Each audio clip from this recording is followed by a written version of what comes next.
Hello friends, आप सभी का स्वागत है प्रैक्टिस क्लासेस में।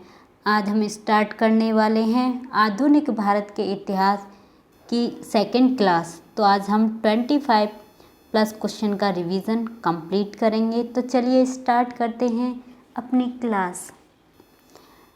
ब्रिटिश सरकार ने भारत पर सीधे प्रशासन करना कब आरंभ किया था? तो प्लासी के युद्ध के बाद ही ब्रिटिश सरकार ने भारत पर सीधे शासन करना आरंभ कर दिया था और इसी के कारण ही ब्रिटिश सरकार का अधिकार भारत पर बढ़ता ही गया।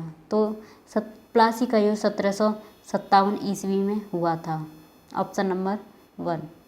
राज्य अपहरण नीति सबसे पहले किस भारतीय रियासत पर लागू की गई थी? तो सबसे पहले सतारा राज्य पर ही भारतीय अपहरण नीति लागू की गई थी। Option number 1। भारत में आंग्ला फ्रेंच शत्रुता में निम्नलिखित में से कौन सी लड़ाई निर्णायक सिद्ध हुई? तो बाणीवास की लड़ाई भारत में आंग्ला और फ्रेंच शत्रुता में एक बहुत बड़ी निर्णायक लड़ाई सिद्ध हुई। इस लड़ाई मतलब बाणीवास की जो लड़ाई थी वो अंग्रेजों और फ्रांसीसियों के बीच में हुई थी। अंग्रेजों ने फ्रांसीसियों को बुरी तरह से हरा दिया था। इसी के साथ ही फ्रांसीसियों की जो स्वतंत्रता सत्ता थी भारत पर वो समाप्त हो गई थी। Option number 1। और बाणीवास का जो युद्ध था वो 1760 ईस्वी में हुआ था। किस गवर्नर जनरल के काल में पंजाब को ब्रिटिश साम्राज्य में मिलाया गया था? तो डलहौजी के शासनकाल में ही पंजाब को ब्रिटिश साम्राज्य में मिलाया गया था। और कब मिलाया गया था? 1849 ईस्वी में। तो हम याद रखेंगे डलहौजी के शासनकाल में 1849 ईस्वी में पंजाब को ब्रिटिश साम्राज्य में मिला लिया गया था। Option number 2। निम्नलिखित संधियों को कालक्रम अनुसार रखिए। तो सबसे पहले सलवाई की जो संधि थी वो 1782 ईस्वी में हुई थी। हम याद रखेंगे 1782 ईस्वी में सलवाई की संधि हुई थी और पूना दरबार और अंग्रेजों के बीच में हुई थी। फिर उसके बाद श्रीरंगपट्टनम की संधि जो हुई थी वो टीपू सुल्तान और अंग्रेजों के बीच में हुई थी 1792 ईस्वी में। उसके बाद जो बेसिन की संधि थी वो 1802 ईस्वी में पेशवा बाजीराव सेकंड और अंग्रेजों के बीच में हुई थी 1802 में। उसके बाद जो अमृतसर की संधि थी वो रणजीत सिंह और मेटकॉप के बीच 1809 ईस्वी में हुई थी। Option number option number 3। किस गवर्नर जनरल का नाम राज्य हड़प नीति डॉक्ट्रिन ऑफ लैप्स के नाम जुड़ा था? तो डलहौजी ने ही ये राज्य हड़प नीति को स्टार्ट किया था। Option number 2। सिंध को अंग्रेजों ने कब अधिकृत किया था? तो सिंध को अंग्रेजों ने 1843 ईस्वी में अपने कब्जे में कर लिया था। Option number 4। तीसरे एंग्लो मैसूर युद्ध को समाप्त करने के लिए टीपू सुल्तान ने अंग्रेजों के साथ निम्नलिखित में से कौन सी संधि की थी?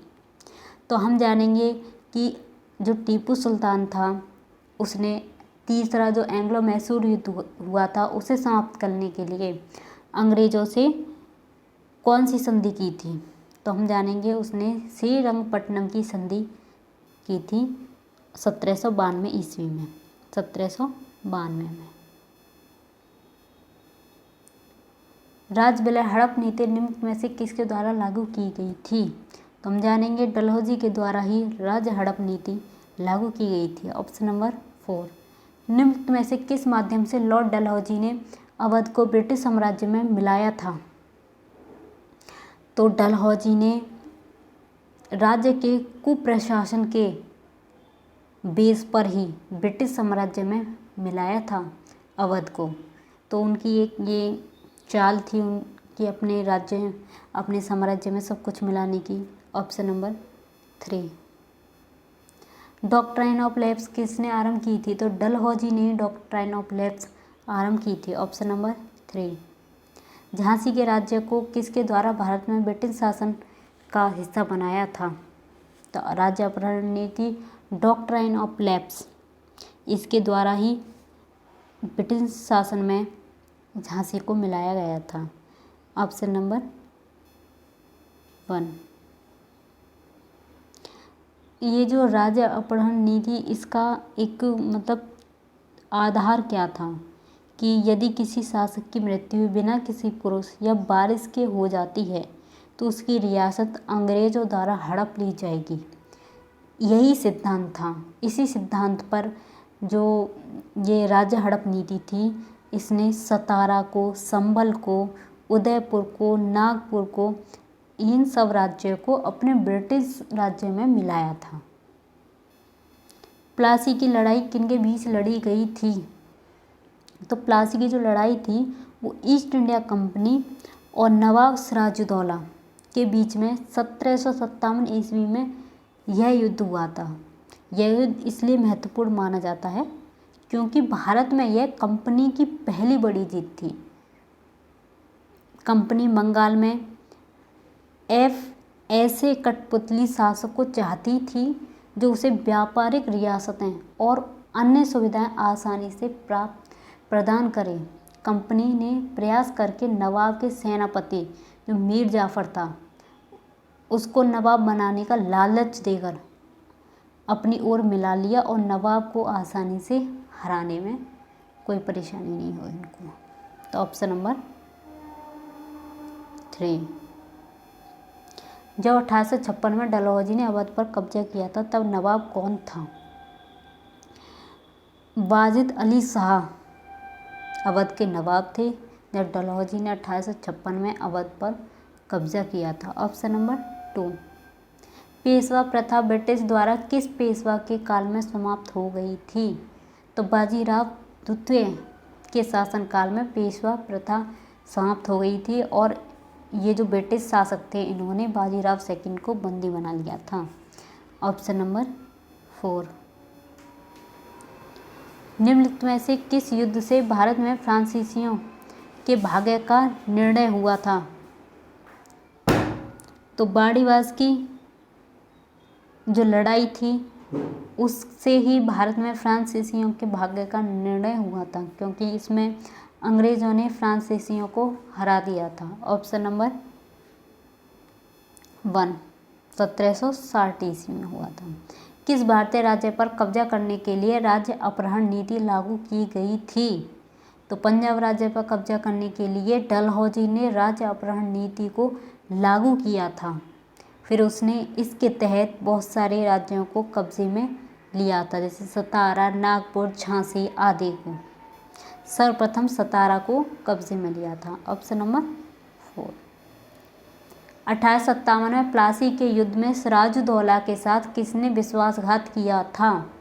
तो मीर जाफर उसका जो सेनापति था। 1757 का जो प्लासी का युद्ध हुआ था वह अंग्रेजों ने उसे अपनी ओर कर लिया था उस नवाब बनने का लालच देकर।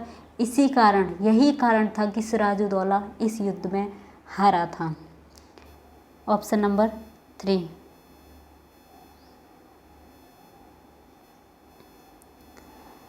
1767-59 में ब्रिटिश और हैदर अली के बीच लड़ा जाने वाला पहला मैसूर युद्ध किसके द्वारा समाप्त हुआ था? तो मद्रास की संधि के द्वारा ही पहला मैसूर युद्ध समाप्त हुआ था। Option number 2। सर आयरकूट निम्नलिखित में से किससे संबंध थे? तो आयरकूट बाड़ीवास युद्ध से संबंधित थे और यह ब्रिटिश सेना के लेफ्टिनेंट जनरल थे। इन्होंने 1760 ईस्वी में फ्रांसीसी के विरुद्ध बाड़ीवास का युद्ध जीता था। Option number 1। दूसरे एंग्लो मैसूर युद्ध में गवर्नर जनरल कौन था? तो द्वितीय एंग्लो मैसूर युद्ध जो 1780 से 84 ब्रिटिश ईस्ट इंडिया कंपनी और मैसूर राज्य के मध्य हुआ था। उस समय वारेन हेस्टिंग गवर्नर जनरल था। तो इस समय जो संधि हुई थी वो मंगलौर की संधि हुई थी। Option number 4। हमने सीखा जो एंग्लो मैसूर युद्ध प्रथम था उसमें मैसूर की संधि हुई थी। प्रथम में मैसूर की युद्ध संधि हुई थी और जो सेकंड था उसमें हमने देखा कौन सी संधि हुई थी?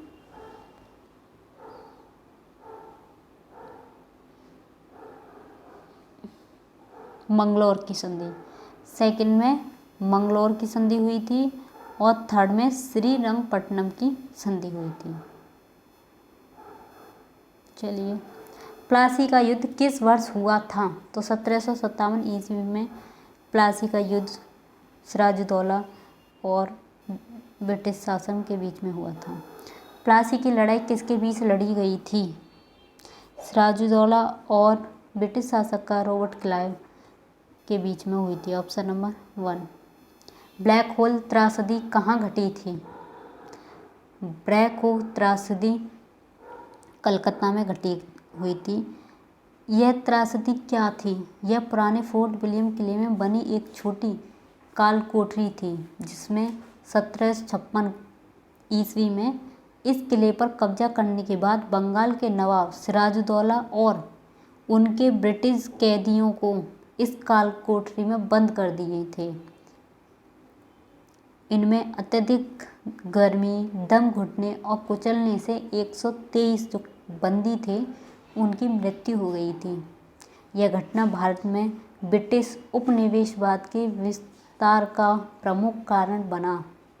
Option number 2। Thank you. Channel को सब्सक्राइब करें। Thank you for watching.